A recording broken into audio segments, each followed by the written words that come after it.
Hello there. This is the first video on Channel T that comes with commentary. So, yeah.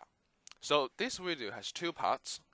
There's the first part, the story about the train, and there's the second part, which are footage without me talking.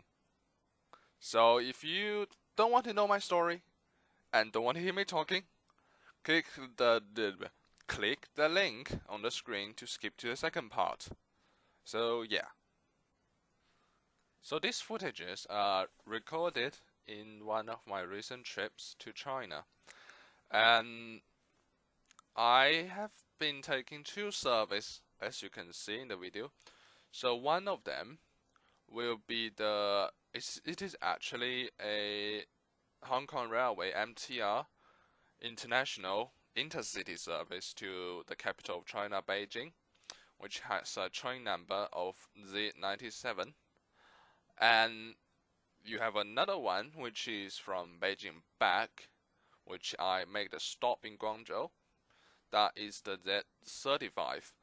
So both of these services are they're literally they only have 5 stops in the whole of 2,200 kilometers or something like 1,500 miles journey.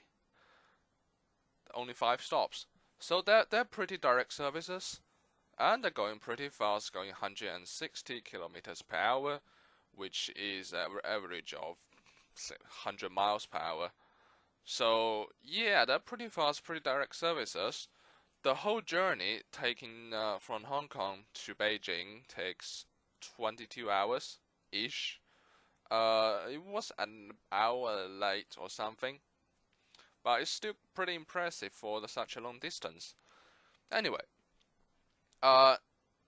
both of these trains are using the Chinese-made 25T,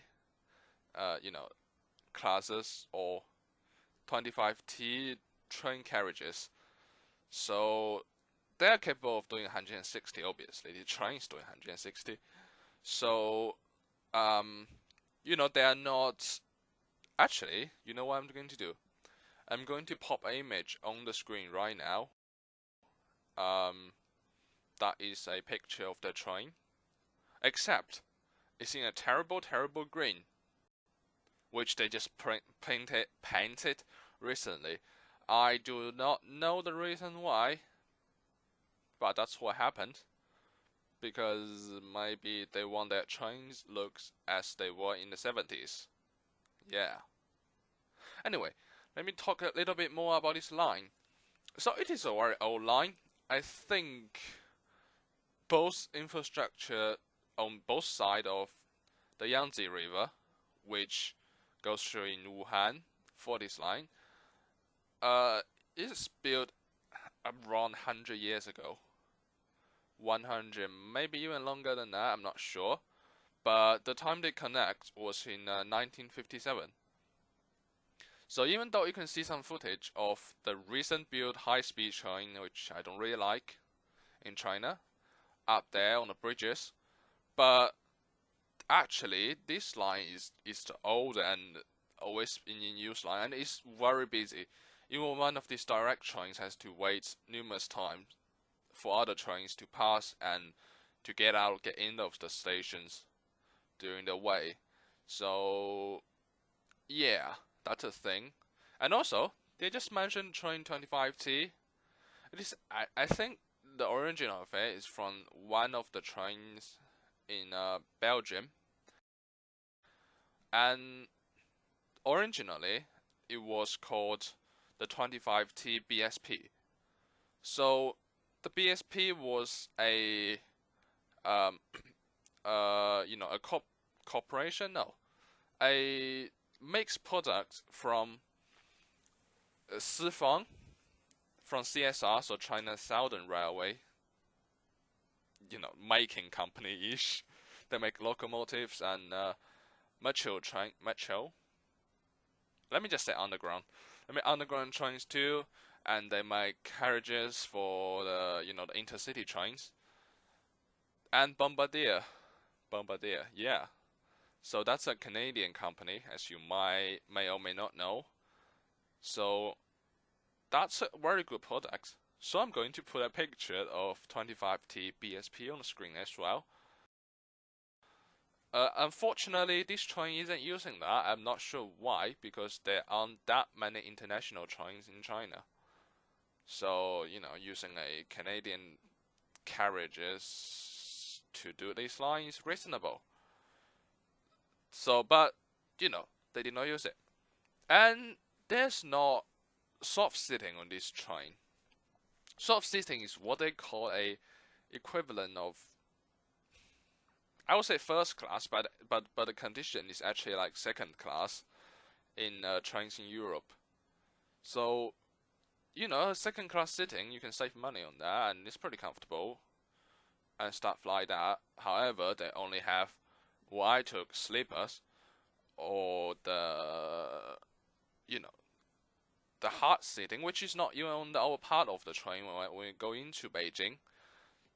So the hard sittings are actually third class. That's not even a thing in Europe now, but it is still a thing there.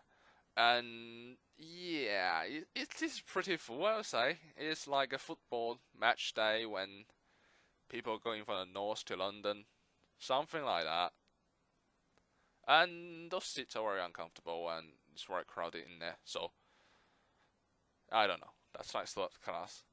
And there is a part where the train passed the Yellow River, because both time we passed Wuhan, which is where the Yangtze River located at, the Chinese largest river-ish. We were in sleep because it's like 2 in the morning or something. But Yellow River, the second largest river in China, both time we passed it is during the day. So I have some footage of that. That river is 5,600, no, I think it's 5,460 kilometers long. So that's around 3,400 miles. So it's a pretty big river, I would say. And yeah, that's pretty much the story. If you have anything else, leave in the comment. I'll give you some answers. And let's go into the footage. Shall we? Yeah, let's do that. Yeah.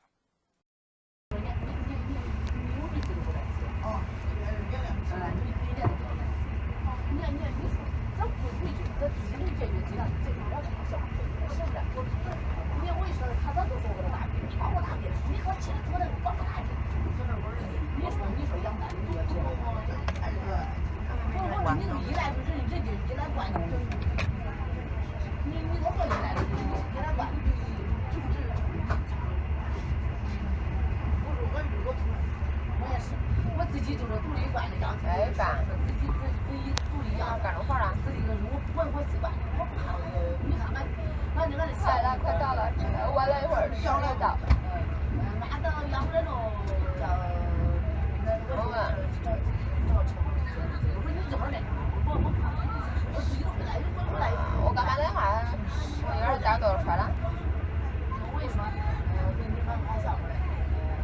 上楼了。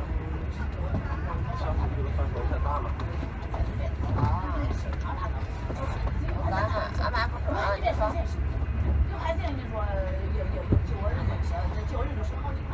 早起。咋样？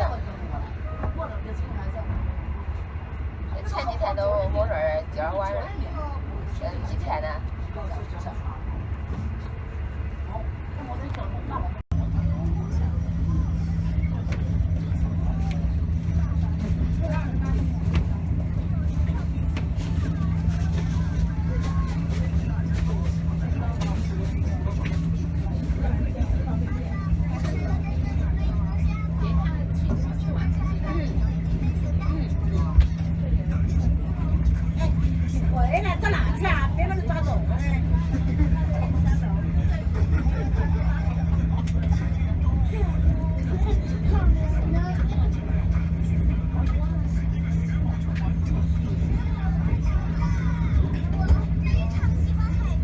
动车现在全部在 hold 住了。他们那儿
旅客们，郑州车站到了，列车在郑州车站停车9分，有在郑州车站下车的旅客，请您携带好自己的物品一起下车。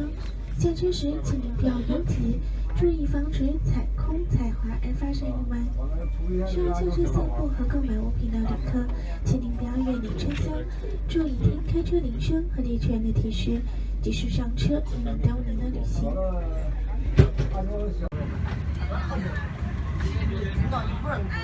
俺家没留，俺那边没留。俺妈不说精神医院检查。去吧去吧。有的反正检查的时候我给他提脸。这个是到哪儿？这个到郑州中心站应该是火车站，然后我去对面坐个那个城际公交的回来。我的提脸，有时候提脸，俩手提4。咱火车站对面有，它不过这边是那种贵，那豪华点的，无所谓。哎，你好。啊，我差不多12点多到家了。你忙你的吧，中午都回去了。到10点钟到。好，那没事了我都问问，等会儿吧。谁呀？啊，不多呀，走的时候点的啥，回来的时候还点了一下。东西我都寄回家了，已经。跟哪能换呢？大件东西我提前寄回去了。好。那等会儿吧，中午回再说。我打不通，我那给那俺们那边打不通。我刚10点钟下火车了。啊？我去俺们去了。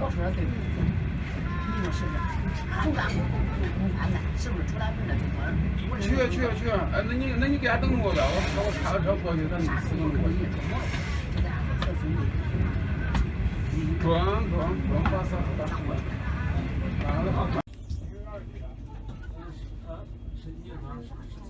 肯定跟我在脸上。跟我拿啥？这是吧？我的，你是我的。你是几？我是16啊，你17。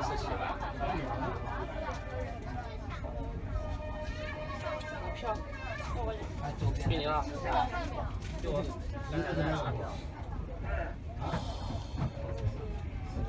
我买了有包的。我是16上。你上这个了？这边是16，我也包都放了是吧？怎么上去？这不一个凳子吗？上又不是上去了。那么费劲。那我在18号啊，那多好。我写着你在这。不要。这边放一个，那边放一个。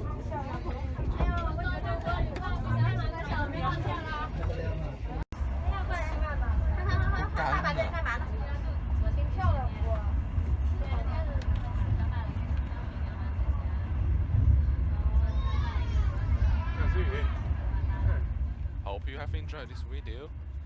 Stay tuned for more. Thanks for watching, and bye bye.